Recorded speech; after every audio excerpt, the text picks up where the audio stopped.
Good morning. It's time for the word for God's children. Parents, if your children aren't in the room already, go ahead and invite them in. Good morning, everybody.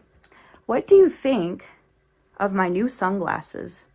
I think they look really cool, but there's one problem.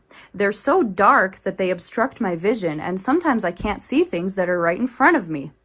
Today we'll be talking about a man whose vision in his heart and soul was obstructed, kind of like how mine are with these sunglasses. He could not see that people were struggling right in front of him.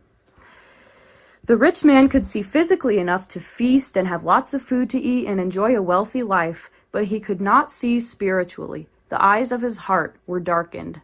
A poor beggar Lazarus was nearby and was really struggling. He was starving and had sores on his body. But the rich man's soul had these darkened glasses on. He never saw poor Lazarus. Lazarus yearned for the crumbs that fell from the rich man's table. He was hungry and in a lot of pain. Unfortunately, both of these men ended up passing away. Jesus' story tells us how the rich man in the next life was punished, while poor suffering Lazarus was given a better life. Do you think of anyone who's kind of like Lazarus today? Maybe a homeless person that you've seen while you were driving by.